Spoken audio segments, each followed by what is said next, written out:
भारत के प्रधानमंत्री नरेंद्र मोदी ने दिल्ली देहरादून आर्थिक गलियारे का उद्घाटन किया, जो क्षेत्र के कनेक्टिविटी को सुदृढ़ करने और आर्थिक विकास को बढ़ावा देने के उद्देश्य से एक प्रमुख अवसंरचना परियोजना है। इस गलियारे का उद्घाटन नरेंद्र मोदी द्वारा देहरादून में किया गया, जो उत्तराखंड में अवसंरचना विकास की दिशा में एक महत्वपूर्ण उपलब्धि है। ये परियोजना एक विश्वसनीय विश्व स्तरीय एक्सप्रेसवे गलियारे है, जिसे दिल्ली उत्तराखंड के बीच संपर्क को बेहतर बनाने के लिए तैयार किया गया है। इस परियोजना से व्यापार, उद्योग, लॉजिस्टिक्स और वेयर हाउसिंग को बढ़ावा मिलने की उम्मीद है, जिससे क्षेत्र में नए आर्थिक अवसर और रोजगार सृजित होंगे। इस परियोजना में लगभग 12,000 करोड़ का निवेश किया जा चुका है, जिससे बड़े पैमाने पर रोजगार उत्पन्न हुआ है। बेहतर कनेक्टिविटी से हरिद्वार, ऋषिकेश और मसूरी जैसे प्रमुख पर्यटन स्थलों तक पहुंच आसान होगा, जिससे चार धाम यात्रा सहित पर्यटन को भारत माता की, भारत माता की, भारत माता की। उत्तराखंड के राज्यपाल गुरमत सिंह जी, यहां के लोकप्रिय और कर्मठ युवा मुख्यमंत्री पुष्कर सिंह धामी जी, केंद्रीय मंत्रिमंडल के मेरे साथी नितिन गडकरी जी, अजय टम्टा जी, टेक्नोलॉजी के माध्यम से जुड़े उत्तर प्रदेश के मुख्यमंत्री योगी आदित्यनाथ जी, गवर्नर आनंदीबेन, दिल्ली की मुख्यमंत्री रेखा गुप्ता जी,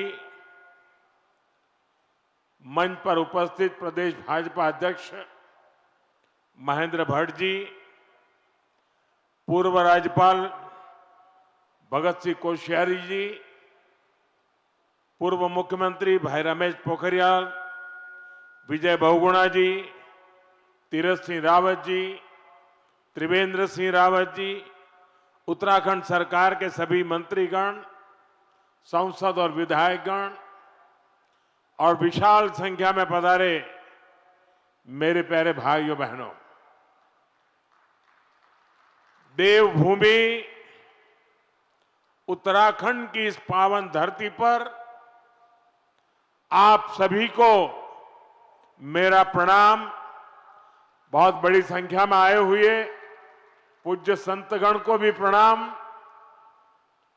उत्तराखंड का प्यारा भूलों, भैबंदों, बावड़ी, भूलियों, शाना बुजुर्गों, आप सबूते नमस्कार।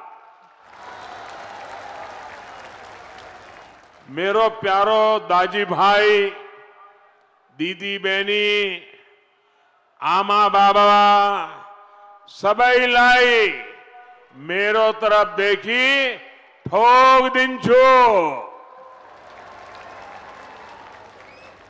इस कार्यक्रम से टेक्नोलॉजी के जरिए भी दिल्ली, यूपी से अनेक लोग जुड़े हैं। मैं सभी का अभिनंदन करता हूं। सबसे पहले तो मैं आप सबकी क्षमा चाहता हूं। उत्तर प्रदेश और दिल्ली के कार्यक्रम में जुड़े हुए लोगों की भी क्षमा मांगता हूं कि मुझे यहां पहुंचने में 1 घंटे से भी ज्यादा देर हो गई। सब स्थान पर लंबे समय तक आप सबको इंतजार करना पड़ा और कारण यही था, मैं निकला तो समय पर था, लेकिन करीब करीब 12 किलोमीटर का रोड शो काली मंदिर से लेकर के यहां तक, इतना उत्साह, इतना उमंग कि मेरे लिए तेज गति से गाड़ी चलाना बड़ा मुश्किल हो गया। तो धीरे धीरे लोगों को प्रणाम करते करते, जनता जनार्दन के आशीर्वाद लेते लेते यहां पहुंचने में मुझे 1 घंटे से भी ज्यादा देर हो गई और इसके लिए मैं आपकी क्षमा मांगता हूं।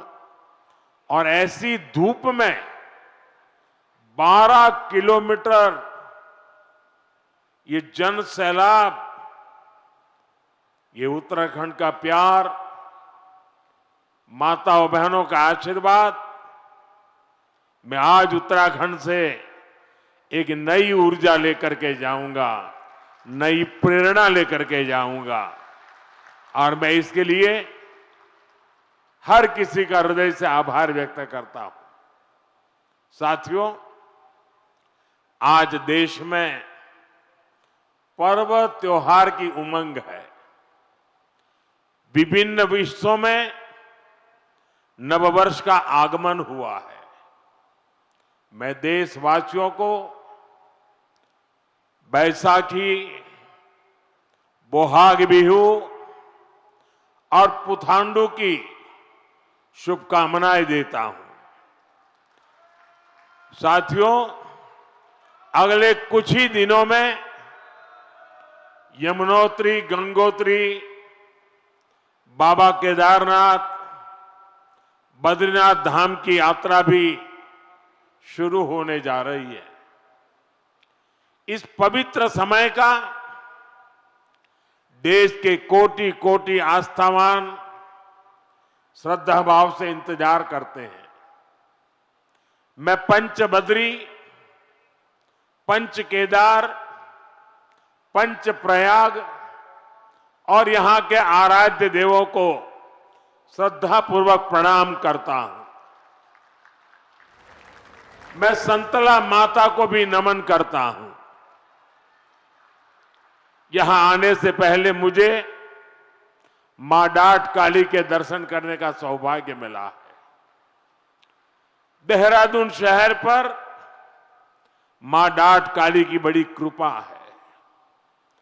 दिल्ली देहरादून इकोनॉमिक कॉरिडोर के इतने बड़े प्रोजेक्ट्स को पूरा करने में माता डाट काली का आशीर्वाद बहुत बड़ी शक्ति रहा है।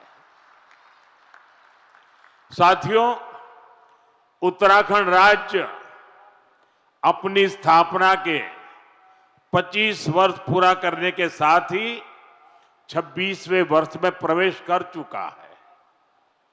आज दिल्ली देहरादून एक्सप्रेसवे के उद्घाटन के साथ इस प्रगति में एक और बड़ी उपलब्धि जुड़ी है।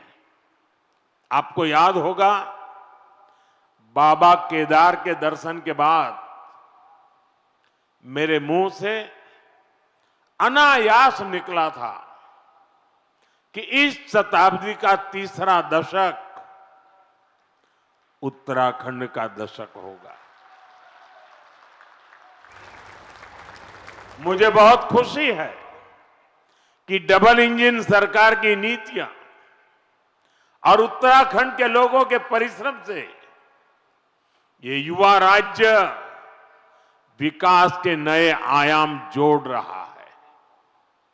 ये प्रोजेक्ट भी उत्तराखंड के विकास को नई गति देगा। इस एक्सप्रेसवे का बहुत बड़ा हिस्सा यूपी से होकर गुजरता है। इससे गाजियाबाद, बागपत, बड़ौद, शामली और सहारनपुर जैसे अनेक शहरों को भी बहुत फायदा होगा। टूरिज्म के लिहाज से यह प्रोजेक्ट बहुत अहम है। मैं पूरे देश को इस प्रोजेक्ट की बहुत बहुत बधाई देता हूं। साथियों, आज डॉक्टर बाबा साहब आंबेडकर की जयंती भी है। मैं बाबा साहब को कोटि कोटि देशवासियों की ओर से श्रद्धांजलि अर्पित करता हूं। बीते दशक में हमारी सरकार ने जो नीतियां बनाई, जो निर्णय लिए, वो संविधान की गरिमा को पुनः स्थापित करने वाले रहे हैं। आर्टिकल 370 हटने के बाद आज पूरे देश में भारत का संविधान लागू है। जिन दर्जनों जिलों में माओवाद, नक्सलवाद खत्म हुआ है, वहां भी अब संविधान की भावना के अनुरूप काम हो रहा है। देश में समान नागरिक संहिता लागू हो, ये हमारे संविधान की अपेक्षा है। उत्तराखंड ने संविधान की इस भावना को आगे बढ़कर और उस भावना को आगे बढ़ाकर पूरे देश को राह दिखाई है। साथियों, बाबा साहब का जीवन गरीबों को, वंचितों को, शोषितों को न्यायपूर्ण व्यवस्था देने के लिए समर्पित था। हमारी सरकार आज उसी भावना के साथ हर गरीब, हर वंचित को सच्चा सामाजिक न्याय देने में जुटी है। और सामाजिक न्याय का एक बहुत बड़ा माध्यम देश का संतुलित विकास है। सबको सुविधा है, सबकी समृद्धि है। इसलिए ही बाबा साहब आधुनिक इंफ्रास्ट्रक्चर की, औद्योगिकरण की भरपूर वकालत करते थे। साथियों, भविष्य की दशा और दिशा क्या होगी, अक्सर लोग इसके लिए हाथ की रेखाओं को दिखाते हैं। जो भविष्यवेत्ता होते हैं ना, वो हस्तरेखाएं देखते हैं और हर व्यक्ति के भविष्य के विषय में बताते हैं। मैं इस विज्ञान को तो नहीं जानता हूं, लेकिन कहते हैं कि ये भी एक शास्त्र है। अब ये तो हो गई व्यक्ति के भाग्य की, जो उसके हाथ में रेखाएं हैं उसकी बात। लेकिन मैं अगर इसी संदर्भ को